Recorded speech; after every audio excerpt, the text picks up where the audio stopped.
Adesmama yabema obibia ajo ame ho akwaba Pent Radio 100.1 Anyumre no numne fa ekase bosu nie Adesmama ebraso yamamu amawodo so nsem a yaboa no ne edini nyina etumanim ensemi adehye benya bi etie nya bi enso de wadwenkyere atoso eno aye Facebook live Pent Radio 100.1 eno akire oso betimi ahye amanua enso anya ne chefa Damta Information Center Santimante kropo mu fe ya sikumase ya de se Penco Junction adehye a wonso asugusu anwumre ya de se wobete ensemi bi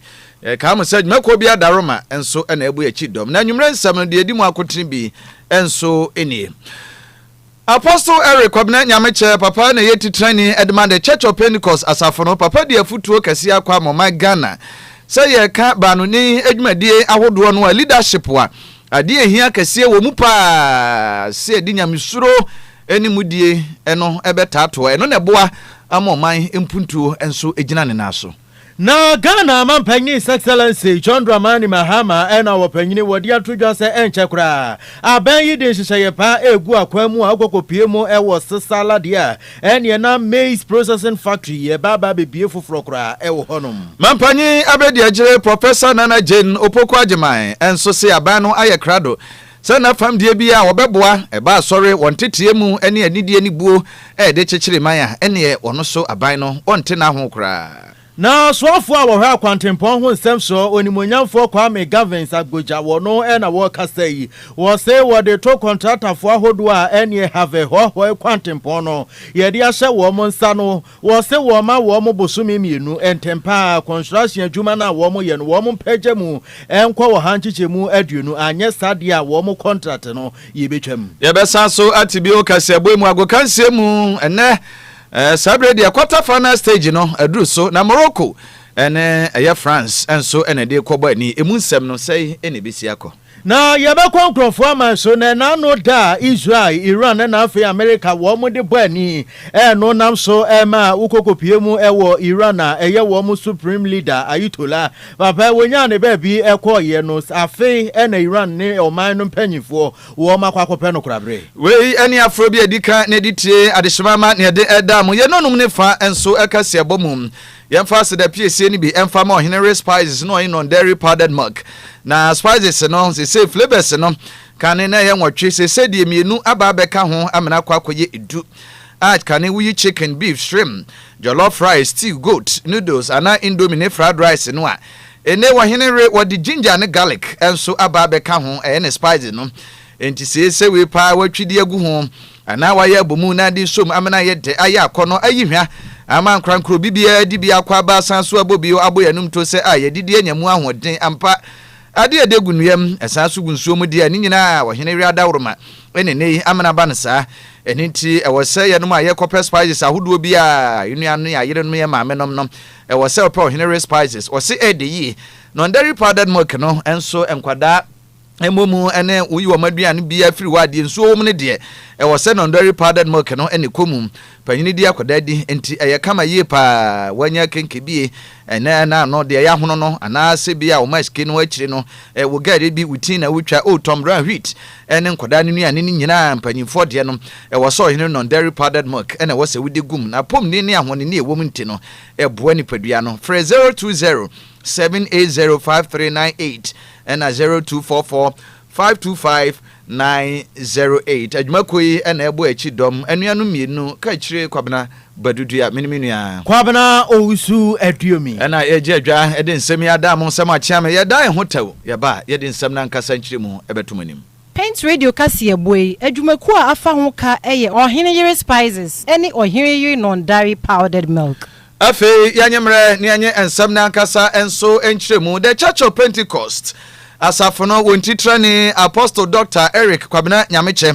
papa wono aso ena nsore anase asoma hodo a waje won konkron ne subo ni Yesu Kristo ne nkoye ne ma ye tosu mienu su edie won kabo mu ko metre eye Ghana Charismatic and Christian Council wo so oye wontitra ni papa enene wade ensama hodo edie tudwa se ba bi akwakodu na hu behia pa so o my Ghana ade a efre no ye mudie enidie ene ani a sebe eno so entre ni nton ene empo nyamesuro ni nyina kabo mu a broni bɛka sɛ collective responsibility ɛyɛ ankorankora bia asodie ne nasɛdeɛ sɛ wɔ man no ɛno yɛbɛka adi abom ne adi atu anamɔn so obi ɛbɛyɛ ba no dani anaasɛ mpo yɛ tete mpanyimfoɔ ama daakye wɔn aba bɛdi wɔn anim a ɛno no na ɛwɔ sɛ ɛyɛ adeɛ a timi bɔ wɔn ntoma no na aboa ma ɔman no nso atumi atumpɔn akɔ n'anim na papa de nsɛm nyinaa de to dwa na ɛtɛ national development conference dwumadie kɛseɛ asafo no nso ɛhyehyɛeɛ ɛne mpanyimfoɔ ahodoɔ ɛto yɛn nsa frɛ ɔmo emu amanyɔfoɔ na anoma trɛ nkonnwa ɛne asom ahodoɔ no nyinaa mo mpanyimfoɔ ɔmo so edi ɔmo Ghana mu ɔmo ka bi wɔ mu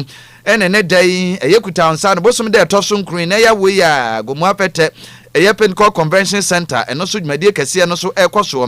na ne nyinaa mu no sɛdeɛ papa de to dwa no ɛsɛ asafo no ani suadi hunu sɛ yɛfa aman na efa wiase man nyina akɔka nsɛmpa no na afei yensu ne ɛban so yɛde asɛkra wiase no ɛyɛ ade a ɛwɔ sɛ ankorankora bi a timi yɛ nasodie na afei yensu ne ɛban so no ɛnkɔyɛ dwirim ketaa sɛ proyɛ kankan kana ni chi wonkyeni na saa hohombɔne ne nyina betimi ayi nakwa eniti sɛ obi yɛ ba no dani a wɔda dwumakuo bia no business leaders ankorankora sɛ wɔyɛ teacher ni sɛ wɔyɛ sɔfoɔ sɛ ankorankora ba bi a wɔ bia no ɛwɔ sɛ wɔma saa su ne ban no enso etimi ewura no na ɛno na ɛbɛboa ama ɔma no mpuntuo enso etimi afiri adum mu akɔ adum mu na apostle ejina bama so papa no wɔkyerɛkyerɛ na afei wɔde ne nsɛm ahodoɔ bi etu dwa no yɛntie bi effectively and collaboratively, possessing the nation's agenda of the Church of Pentecost further reinforces this responsibility. It is about producing public servants who are incorruptible, business leaders who operate with integrity, teachers who model excellence, and citizens who contribute positively to national progress. One of the defining moments in the Church's journey of national engagement was the convening of the first National Development Conference. The conference was born out of a conviction that while Ghana has made significant strides in democratic governance, many of our national challenges persisted because they are not rooted. They are rooted not only in systems and structures, but also in values, attitude, and behavior. Papa, every year no so esre say awofo eya asudie we teacher ni a asudie no ka ho osofo ekwa kwesi assembly member so ene wono a won so wosom abamu eye public servants nyina say ade a ye mentorship no say ye tete ana say ye asuaye no eye ade a hia pa no so ankrankra bia asudie say ye behwe aye ntotoye yesuku mu ene ye mfie mu nyina no yetimi ye santete no enso de ma na eno akire no ye sanso etimi ye omnyankopon no so na adwuma yefo a ye hwese ye bebo na japade ne niema ahodo nyina obo ade de dum ma ye bebo ho ban endi sabi di say legal man eye galamsey yensu ahodo a ye se no ewura ye to aguo ye nsa ase so ye se no ne saa niema ye ka ho nyina no onyankopon de ahye ye nsa se bebo ho ban na ba saa no a na se obi ye somfo a eno no eti onyankopon ne hyehye ye ode ato ode ama empo enchirima sei ene ho so papa edi todwa. Every parent, every teacher, every pastor, every assembly member, every public servant should see mentorship as a sacred responsibility. The future of Ghana is already sitting in our classrooms and growing up in our homes. Number 7, stewards of God's creation. Let us become faithful stewards of God's creation. Illegal mining, galamsey, pollution, indiscriminate waste disposal, and environmental destruction are not merely ecological problems, they are failure of stewardship against both God and future generations. Nekrakra mu ana apostle esan so esre se baby a yebehu yehu bia yenhwe se ye ne ye yinsu ene eban bibia so no eye ade a ebefata eye asem na ye kan na se nyamesom no na wesan so ehyenkran se yinsu ene eban so ne ade nyina no ye kɔ no na ewo se yesua ade epenimde no na ye di subampa enso ebetimi abata ho ne krakra mu se na papa edemai whose public conduct reflect the gospel they proclaim. Let every educator reconnect to forming character as diligently as intelligent. Let every business leader demonstrate that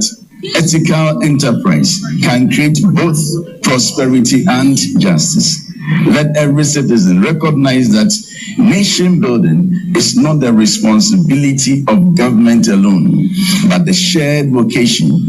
of us all. May this conference inspire fresh ideas, strengthen partnership, and contribute meaningfully to the transformation of our nation. May God grant us wisdom to address the challenges before us, courage to act with integrity, and grace to build a prosperous, just, and flourishing Ghana for generations yet unborn.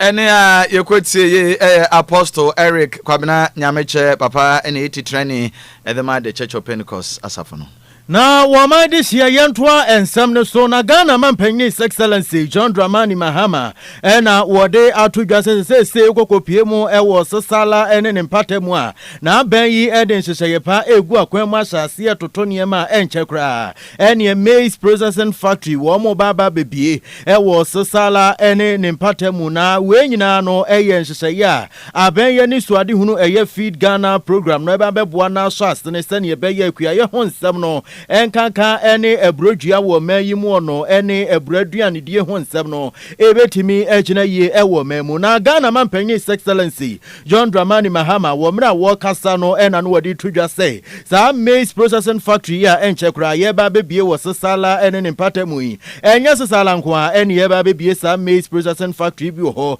na emomu ono ba bepie mu ewo my Ghana ene mantem akoma akudu ena ban yi din hyehyeye egu akwamu a enchekura sa mantem duni nyina ye baba bebie sa maize processing factory bi ewo ha eno eba beboa ma ben ye ni suade hunu self feed Ghana program ye di enuane ayewo ewo mayimu ono eno etimi abo agane na so na Ghana Mampanyin sei eye maize processing factories ahodo ye ye baba bebie wo sesala afenso no Ghana eye mantem akoma akudu no eno baba beboa amakuafo ahodo a wo mo edua bro wo mamu ono etimi aso wo masene enya no nko ase ye dua muro ahodo na afenso ne se ye dua muro ahodo ni wi a ye betimi enya factories ahodo a ye de bekwa ye de beda dani na ye timi mpo edi bia konkrofo amanso akwakoton na ne kurakura mu ono ena na Ghana Mampanyin ede to nzentwerefo anim sei se na ban yi edi sika ehwekuaye mu ono enye se wodi sika ehwekuaye mu no ato sika agu na emomu ono wodi sika ehwekuaye mu no ebeboa ye pa amakuafo ho ahenha wo mu afenso ebeboa ama aba bepie mu ewo my Ghana mu a yankasa ye betimi ade enuane na ye di enuane so no na ye sanso di bi konkrofo amanso na se yetimi ye ne sa eno beboa ye pa ama wo my Ghana ye sika sem etimi afa ne ntoma pa efra. Through the Feed Ghana program, government is investing in improved seeds, fertilizer, support mechanisms, mechanization, farmer service centers, warehousing, irrigation, and climate-smart technologies. We have identified a total of 50 locations for the farmer service centers. And this year, we are budgeting to start 11 of them, and one of the 11 is located in the Upper West region. The hardworking farmers in Funsi, the rice producers in Wichao, the livestock keepers in Tumu, the maize farmers in Nadoli, and the vegetable grower in Wa East must all become active participants in Ghana's economic transformation. Beyond raw share nuts, our objective is local processing, value addition, and export of finished products anchored by the Share Park Resource Center. We're equally promoting agro-processing in rice, maize, granules, sorghum, millet, and soya bean in line with our 24-hour economy initiative. And we are investing in maize processing, and so there's a maize processing factory that is going to be built in the maize growing belt in the Sisala area. This year, any ayati Ghana Mampanyin His Excellency John Dramani Mahama. And watch na bedi achire so edenensem ahodo esman. Na soma wo soma ye nyina no Dr. Samuel Fusu Ampofo awko Mampanyin abedi achire na tra ye mu a wono ene ye futufo efa amanyosem ene afi omano enhyehye ensem ho. Na ni nyina ye the Church of Pentecost National Development Conference madie kese no ekoso gomu afete ye Pentecost Convention Center no mu no ena oto wonsa efre Mampanyin abedi achire a wono so bibintie wantimi anko nanso Mampanyin sesa wotwe wanko gwa ya na ngoma ekonti no Dr. Samuel Fusu Ampofo ekogina mu ekasa ede mama me na nsem kaye ode soma ye nyina no ekwa kowie se aban no enso aye krado sɛ wɔne ankorankore eku ahodoɔ asom bia wɔno so onyamedie na no akiri ɛbɛboa so ɔma no bɛtumpo akɔ nanim asomdwe ne empokura no empuntuo kwa so a wɔn nyinaa enso ayɛ krado enti wɔfa akwanyen so na ɛno akiri no wada Church of Pentecost asafo no so ase wɔwani suadi hunu na afei waboaba so ɛwɔ nhyehyɛ ahodoɔ bi ɛte sɛ wadwene wɔ ma no ho ne ne obiara so nim nneɛma ɔde agu akwam asafo no so nim wɔyɛ ɛde boa wɔ ma no empuntuo sɛfa enwasua afei yamamere yamane nyamesom ne ntetie mu ene ɔmanfo ahodoɔ ɔmo so no anya adwuma anya asafo ne din mu a wɔn nyinaa ɛboa ama yɛsachira ɛfa aman ɛwɔ nyamesuro ne nyamesom ɛkwa so nyinaa ne ntetie mu no eninti krata ye ba ye awura samafo so ampofo egina mo kenkan ye no se etiri ane da so moral vision national development se eba ye nisuadi hunu ye ntete pam ene oma no empuntu a wose we no e kire so my Ghana ba bia kwakoduru no na je se no kwamba ampa ni nua ne ampa ese wo ma no ekoye nimu a eno no enkoye se bia physical infrastructure nko aye sisi adan ye yi akwa ne mmom yesu ene eba so no ebetimi asachira ne yetimi akonkan ewusubampa eso sei ene hoso owura samofo so ampofo gina mampanyi abedi akire din mu ede ne nsam etodwa. Vice President would have very much cherished the opportunity to be present in person to participate in this significant national conversation. Unfortunately, due to pressing official engagement, she is unable to join us. She therefore asked me to convey her heartfelt appreciation for the invitation and to assure you of her unwavering commitment and that of the government of His Excellency John Kwabena Owusu to partner with all stakeholders in building a just, prosperous, peaceful, and morally grounded Ghana. Permit me to express our profound gratitude to Almighty God for granting us the opportunity to assemble in good health and in a spirit of unity to deliberate on an issue whose relevance cannot be overstated. Moral vision and national development is profoundly significant and reminds us that the true measure of national progress extends beyond economic growth and fiscal infrastructure. General development is ultimately anchored in the moral character of the people. Owie ya ena osanso ede to so se wode wono kasa na brabo enso ye mfanto ho wo hya ase gina mu a enwumasua mu ba bi a wabeduru eni ye ka enwumasua mu akunini ayempo a eno so wakwakoduru sa mpempenso no ntini ye ka se professor a ni nyina no ye mampanya be de akire okuta sa abodin no wo se ni nyina no ehya ase a no ekire se ne esomo hoi enkum nipa na afi no kwadie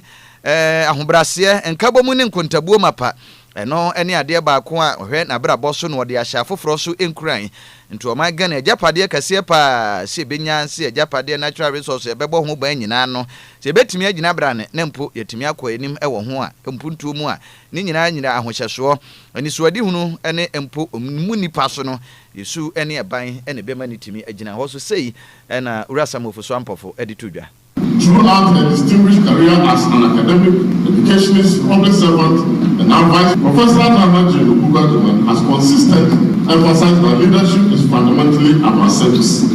integrity, compassion, humility, accountability, and the empowerment of others. She believes that development must always place people at the center, and that the nation's greatest asset is not merely its natural resources, but the values, discipline, creativity, and integrity of its citizens. Eno yeti ye eyorum nyamfo Dr. Samuel Fusu Ampofo mampanya be de atwire atena yemu wona hwe amanyosem ene mpo enhyehyeye enso ensam so awutu mampanya be de atwire ne futufo enso eno no we yadwumade kese eno koso ene dai the Church of Pentecost Convention Center gumu afete yadwumade kese National Development Conference no ena mampanya be de atwire ede ne nsem esoma ya honorable enso egina mu ekenkan eba no. Yegusu akayetiefo sa wasugusu awutie Pent Radio 100.1 enwumre nundum ne fa kasebo ye twagu live wa befo ntenten fidie so a Facebook eye Pent Radio 100.1 wo boy ye do be ba pie mu fidie hanum say live na kaisa wo hwe ye no na wo like wo sonso ma foforo so anya bia hwe na wo manya bia tie wadwen kire no fa to ase emre pa ba mu a ye baje brani akenkan edi amawo afa ye nto ansam ne so na soafo a wo no ene hwa akwantempo kwantempɔn ho nsɛm so onimonyamfo Kwame Gavins Agboja ena wode eto Greenhouse International Development Ghana Limited contractors ahodwa womo ene de have ho kwantempɔn no ahye womo sase entempa aban yi ema womo bosumi mienu womo hwese contraction a yede ahye womo nsa no project no womo betimi apagem na kwan no ohanchichemu ni aduonu womo ebeye no wobosumi mienu entem na soafo yi de sansem wenyina eto nsentwerefo anim wo mra na wokɔ aprobo ewo epoye mantemu afefra mantemu ene oti mantemu ena onimonyamfo Kwame Gavins Agboja wokoko pie mu ewo have ho kwantempɔn ne so na wo mra wokoko duru mu ewo have ho kwantempɔn ne so no ena no wode to nsentwerefo anim se wo hwɛ san kwantempɔn yi a ene ye hyase emfie mako du nani 14 years ni a ye hyase se ye sa kwantempɔn no nanso besi ne ye ntimi nwieye aban yi ba ye wo de ahye contractor fo nsa na contractor fo wo ba be pie kwan ne so a ekwan no mu ntimi enye enu ba bia eno ena onimonyamfo Kwame Gavins Agboja sei se wo mo aye kwan no eye wo hanchichemu dumiensa no wo ka kire contractor fo a ye de sa kwantempɔn na hye wo mo nsa se wo mo nyine wo mo ho na wo mo nya ne ntem kora na wo mo ma wo mo bosumi mienu se bosumi mienu ni du na se wo mo ntimi mpagya kwan no enye nu wo hanchichemu aduonu dia enye na contractor wo mo ne wo mo wo no wo mo timu se tintontan na wo ne kurakura mu na onimonyamfo Kwame Gavins Agboja wo wie wo ne nkasa ye mu no na wo de to nsentwerefo ahodo anim se aben yarea taso yie pa se wo ye contractor na ye de kwan hye wo nsa na se ye ma wo bridge se ye na se wo de wo se wo betwentwen so ebra ye hye wo no se wantimi anwie na se bra ne pa ho a ene ye masi makra nka ho aben yi behwe se contractor wo no wo beje edi afiri wo nsem. You are the worst performing contractor on the Eastern Corridor currently, and that must not be accepted. And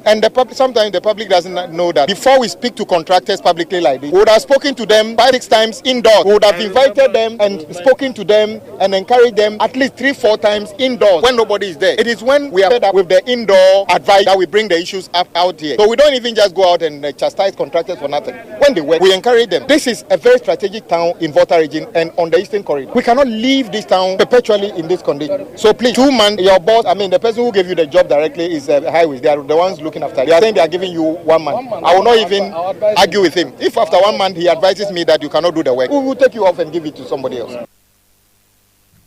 Onimonyamfo Kwame Gavins Agboja wono ena yesoafo a wo hwe akwantempɔn ho nsɛm so o man de hye ne ena yeti donkuma wamra sebedwafie ene so efre se onimonyamfo Dr. Dominic Anyine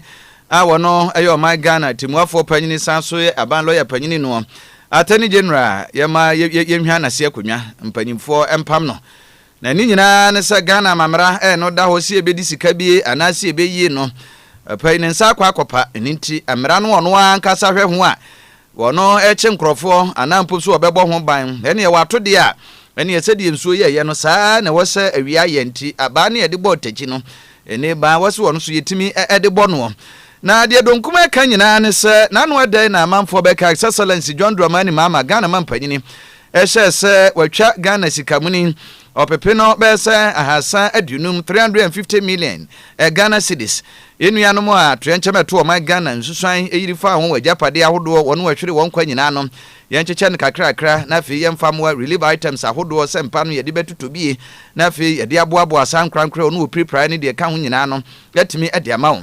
na asade Ghana yamamra ne chichemu nyina sitie no de ye frɛ no ye contingency fund a chese sika no ye obi a sade esidi no na contingency no ye foto a hyeda abo de ato se no de putupuru atrenchem bi se kokosi anenu ye de ensa kokobom na ni nyina mu no ye se no kra no ansa na ebekwa akoyie no eniema mienu se bia bibia si finance ministry ho kwan se wo ma ho kwan me nkoyie no ye gitumi no di firim na che bedwafie na sade donkuma no kokoso no a deputy minority leader ma me Patricia Piagyei ejina mu kasa ye a wo bo amane ye nyina ekwa akowie se sika ni chemu ene se kwan befa so aye ene ho hyehye ahodo ni nyina no ade se court order Ghana public finance laws no contingency fund no attachment na se niema bi batabata ho ankwankwan ko ban sa yete ya ne se attorney general ahyese sika no yenkwacha ni enkwa ni sei na wabra Bank of Ghana enso kra no antimi ama ho kwa na se hyehye bata ho no wantimi ani so eni nti de donkuma no eka nyina ne se njirimu no edi nkan emra major gaps ahudo bi e no kokoda ma finance ministry wo mokra de ba betu dwa se sika no ye biemu every contingency fund wo abra court process no ewo ho a wo se de fa court ma ho order ansa na de akwa akoma wa abra yenka asem no kra anwie ye court nyama order ne ase yakwa sika attorney general ne di animu no ene attorney general wunimra na atemra na wa shedabu ani gusu memra se kokodi udi a wa abra mrache bedwafo kra ansa anyi ntumu a ene ekwan ye fa so no omra mechirim ente saade a ene yempam no na donkuma no ene gina mu ede saa amanebo nyina enso ede tudwa mrache bedwafie wa abra na Mame Patricia Piaji ebo amani. The Attorney General's letter speaks for itself. It directed the Governor of the Bank of Ghana to give effect to the release of funds from the contingency fund, notwithstanding the pending Kaakyire proceedings. Yet the Ministry of Finance subsequently announced that the 350 million cedis had been released while the court process remained unresolved. The unavoidable question therefore is, how did the money move? Any competent Attorney General could have secured the lawful release of these funds within 24 hours by moving the court, disclosing the agency, and letting the judicial process work as it was designed to. The flood victims of this country deserved the Attorney General. They did not get him. The minority caucus accordingly calls on the Attorney General and Minister of Justice to resign forthwith. Should he fail to do the honorable thing, we call on the President, who swore an oath to preserve, protect, and defend this Constitution, to relieve him of office without delay. Ene a yekotie ye eye Mame Patricia Piaji wono ena donkuma no bano dani abedi akire akonwa no Mame enso eteso se de okire nyina se we de mampanyi mo ntwentwen so kora mra no wabuso pepepe obi ono hwa amamra na se watimi ahwa ma BBC akwakoba de ane mampanyi we de adamu fankisi ni kwase twentwen na ase a wo se Attorney General onyamfo Dr. Dominic Anyine ono so ye hwan na se akonwa e begina so ahome ye da ho ye ba ye den nsam no enkaye ebeto aso Midofo a menu ho agro na say die oduane ne da no ayesronko ani omura Kaakyire spices abefi aduane da ayesronko Kaakyire chicken seasoning so tutu uchi ana wo ye akokọ nam ho bibia fakakra sum froye no Kaakyire stew seasoning ba mama jeta jollof no Kaakyire jollof seasoning ma musham no odew fried rice no kra die Kaakyire fried rice seasoning e ma me fridge frede aponchin kakra no me do Kaakyire go seasoning na ye asam na se ni ra Kaakyire seasoning powder ya woni beef shrimp noodles any de keke ka ho anu so ye de aduane me hwam me den ubedie dibio enti obapa Kaakyire spices abama yen aduane no aye de efise ni die nenso aye de Kaakyire spices daily e wo dwa hodromu eto phone for 020-780-5398 and 0244-525908 FDA agi edwedien kratoi atum. Aresmaba yebema ehu akwaba ansa na yebekọ amanone no yede agudie mu nsem enso ebeto aso na ewiase nyina kru abatan ehu agokansi a ekoso ewo America, Mexico, ene Canada manum no baby a yabo awura yi eno akwa kodru ne ya sama anum nyina ma omukofie sisi de atomema no eniti ewuram enso wo quarter final stage na imu no wono a wote ano anwumiri eye Morocco a wono nso aye bibiman ba ko a waka ma hodo edu ekọ ye nyina sisi Morocco nko na akam na wone France a obi anim se World Cup yi wo mo so eginam se ubububu ama hodo mbetimi age no a France wo gina mu brane ene match o mabo nyina no enya de se obi a hye o ma na so o malusu match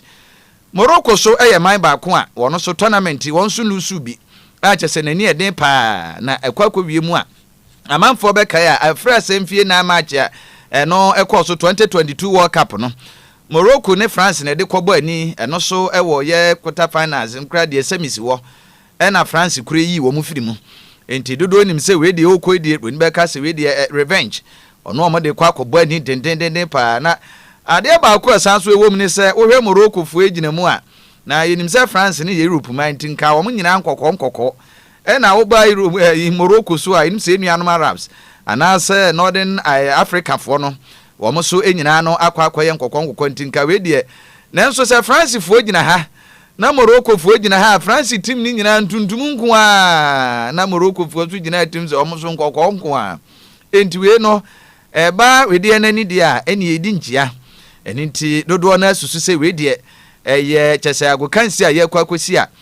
ye revenge wabo me de atwam ti we de me no de ba betani nanso Morocco won head coach Mohamed Wabi echirim se ente sa da biada na we no enya revenge na mum ye ade o masiesie o mo ho se wo mo ko wom se eba eni akomatuo kase ba mu pa 2022 no bia se Morocco o ma hye Portugal wie na nkaja France de wom do wom koye hanam nanso Mbappe mu echirom se da bi ye o mema na ye o mema ya masase su ni firi na ja kwantu ane abrabo na dia ba be pim ha chi Morocco hye wo mo che wo mo ka ba ko mantimi anti o mo di firi mu nti dodo se revenge nanso no Wabi di echirim se da bi wo mo kɔbɔ mo no ma game wo mo do mfi se wo mo ba nti wo mo se ala be di wo machi na be di wo machi ama nkunim di aba e de ama wo mo a dache ade be chen no na ebe hu ba bi esusan e de bode ho no enso e be fa na wamade hia yemfri agoprama so nsemu a yemfa ye ni nkyeremu ewo nkrofo aman so na ye kwakopie mu ewo nkrofo aman so dia ene na Iran manim eho ene ye di ni kyere na efri se Iran na afenso Israel wo mo ene America wo mo de bo ani ne nam so ma America fo kwototo paya eno nam so ema akokopie mu ewo Iran na wo mo supreme leader Ayatollah Ali Khamenei papa to paye ko kasa no enyo no nko ane ba no no so eka ho bie eye Mojtaba Khamenei a wono so sese wono eneye Iran wo mo supreme leader no wo mo nyina nam so ma papa eto anananom ewo nsie do na ene ena akokopie mu ewo Iran kroni mu a eye wo mo supreme leader wanya ne ba bi ko Ayatollah Ali Khamenei wo mo ekope papa yi kurabre na eno nam so ama ukokopie mu ewo Islamic countries ahoduo bi etise Iran eni Iraq amanebo no echire mu se papa no na yi a wo mo ebeye ne na wocho no se nkro mienu yi eso ena yi ne be ko na afenso no eye public clerical leaders ahodwa wo mo nyina wo mo eye Islamic countries empanyifue wo mo so ede to o manfo ahodwa wo mo ewo Iran and Iraq say edu pre say supreme leader Ayatollah Ali Khamenei wo mo eye na yi na ene wo manfo nyichipa na wo mo nyina emfa wo mo animunyam enkonko tai echire na sesi ama ne boy gusua efri Iran eba no echire mu a eye sesi Iran wo mo supreme leader wanya ne baby ko Ayatollah Ali Khamenei ne ba Mojtaba Khamenei efri se US fo kwoto to pa ye kan o papa mo papa free mo na wo no so ama ne bo chirim se wadi dem kakra no yesi besi ne wo mo entimi ehu baby o wa na se wontimi mpie public ema wo manfo emfa wo mani ehu no na ewie ye begina nsem yi so na ena nwumre no nom ne fa kase ebo a ye de be som wo Pent radio o ha ne a chiripo ba ko kase fidie so no ye de ni nyina aba na wie ye na nwumre kase bono ye de mu aseda ebema wo Kaakyire Spices wo Kaakyire Spices adama wo so yasene na wo bo ye chidom wo Kaakyire Spices say yen kan kira wo say en kan no na flavors no ye mako nwotwe ne so say wo de foforo kura ba be ka ho ama flavors no aye nkono nti wo ba wo kodwa so na se wo pe spices papa e de agu nuane manu awu nuane ama wo nuane aye de na akoyie dia ene na ye wo Kaakyire Spices na make am for dia ma wo chicken flavor wo beef afenso no wo shrimp or jollof rice or stew or goat noodles and fried rice ni nyina wo Kaakyire Spices e wo bi na foforo kra wo dia be ka ho no e ginger and garlic powder enu tu kodwa so anu apɛ no so bi e de steam wo nam de anu wo nuane ahodo nyina be boa ma wo nuane no aye de na akoyie na ye kanfo wo Kaakyire Spices e de ama wo no na ye kai wo se wo kodwa so a wo Kaakyire non dairy powdered milk e ya no atɔ no so aka ho ene ye de yie pa e mo fredi mani bie wo ma dwenim san so ma wo mo nyini se brumbrum panyimfo so etimidi enu nti ne so pendudu matu a ubetimi afre 0207 805398 and that's 0244 525908 wo Henry Spices ana wo say eye deyi ena nwumre no numne fa nwumako ya dama wo mo fa kasebo ihu ka yare kasebo ni mo seda ebeko biem edi amatoni gate na dama odi ekọ abefo ntenten fidie ne so ema wunya ye bi hweye yensamfo panyin na na maboama afi efia fosuhima wo mo mienu eka bomu ena wo mo boa ya newsroom yetiminya nsemi bi edebedan yetiefo wo manfo wo fa yase ene ne patemu wo mo te yenka na eye Damte Information Center I wo fa yase Pentecost Junction ena kaseboi wo fa ya woto epeteye emo manfo wo fa yase wo mo so enya bitieye enwumre yi wa pesima kafo eye men Kwabena Owusu ediomi ena afi Kaakyire Kwabena Badu a be ma de hye nyina mo enitia enyado